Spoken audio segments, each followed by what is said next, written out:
πατητής DS259. Έτσι, σε ένα υπόστρωμα που θα ήταν ένα πετρό μπορεί να βγει ένα απλό αστάρι τρομοριακό νερού.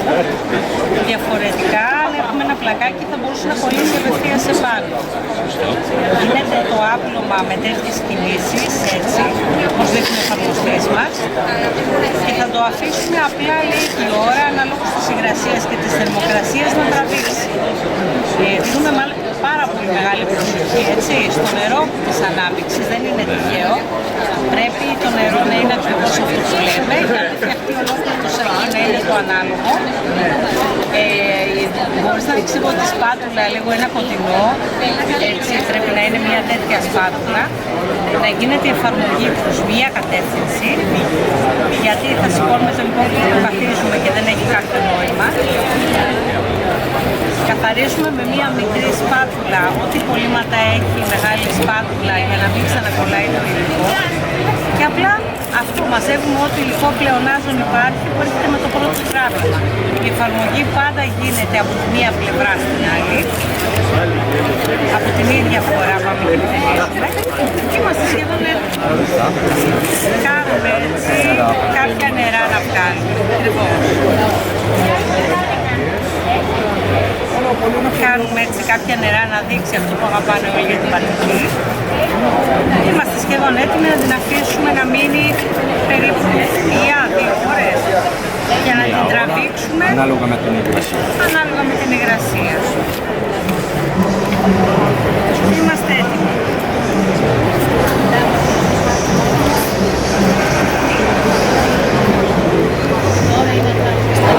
Ωραία, και είμαστε έτοιμοι να δείξουμε λιγάκι το υλικό.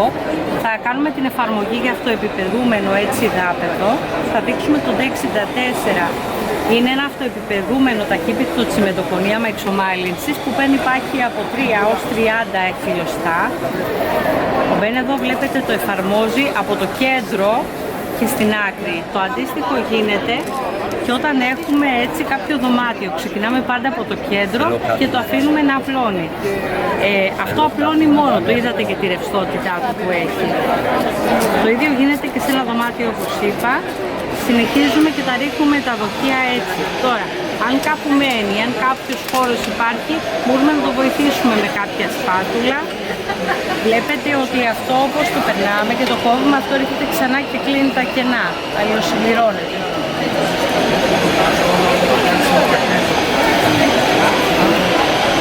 Τώρα εδώ το δοκιμίο δεν βοηθάει, έχει κάποια κλίση λίγο το δάπεδο.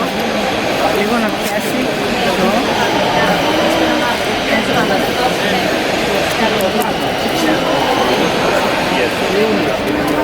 Εδώ βλέπουμε τελικό το δάπεδο όπως είναι. Είναι εφαρμογή που έγινε λίγα λεπτά πριν. Αυτό το είχαμε φτιάξει μέρες και έχουμε δείξει εδώ ότι μπορούμε να κολλήσουμε με μια ειδική κόλλα κάποιο χλωροτάπητα συνθετικό, βινιλικά δάπεδα, ακόμα και πλακάκι με μια κόλλα απλή. Έτσι, και έχουμε ένα έτοιμο τελικό χώρο. Αυτό δεν χρησιμοποιείται σε εξωτερικούς χώρους, ούτε κάπου που θα θέλαμε να έχουμε κλήσεις όπως ένα μπάνιο. Χρησιμοποιείται όμως σε χώρους εσωτερικούς πριν από να θερμεναστώσουμε ακόμα και μια μοκέτα.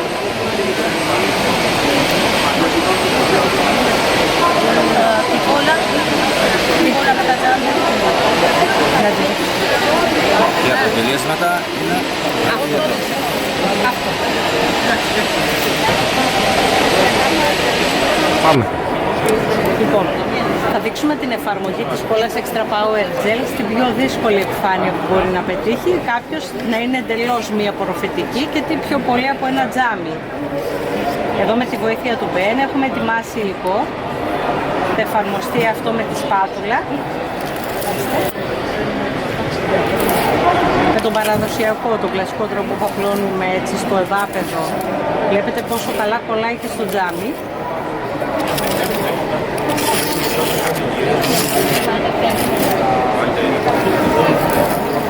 Η Extra Power Gel είναι μια νέα σχετικά κόλλα, όμως που έχουμε δώσει σε πάρα πολλές, όλα τα τετραγωνικά έτσι μέτρα. Είναι εύκαμπτη, είναι φυξοτροπική, που σημαίνει ότι δεν κυλάει. Ναι, ναι.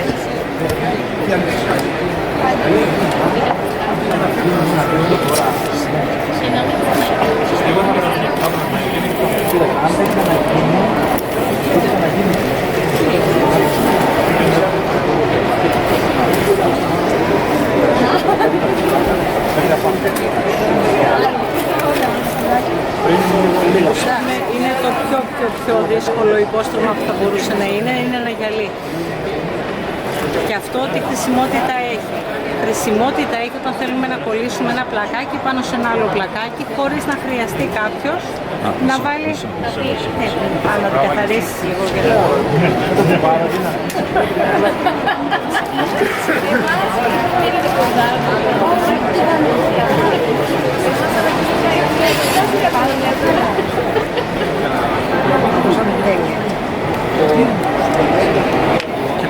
Και πάμε να κολλήσουμε ένα δεύτερο τζάμι. Φανταστείτε αυτό ένα πλακάκι. Πιέζουμε έτσι εδώ να κλείσουμε τα όποια και να υπάρχουν. Σαν να φανταστείτε να κολλάμε ένα τζάμι σε ένα άλλο, ένα πλακάκι σε ένα άλλο πλακάκι. Και αμέσως μόλις μετά την εφαρμογή, δείτε, έχει αμέσως βεντουζάρι, έχει κολλήσει πάνω στο τζάμι. Χωρίς τη χρήση κανενός χαλαζιακού ασταριού, χωρίς τη χρήση τίποτα. Και εδώ είναι ένα έτοιμο δείγμα που έχουμε φτιάξει προηγούμενες ώρες. Βλέπετε το τζάμι διαφορά το ενός από το άλλο για να φαίνεται ότι κρατιέται μόνο από το ένα τζάμι.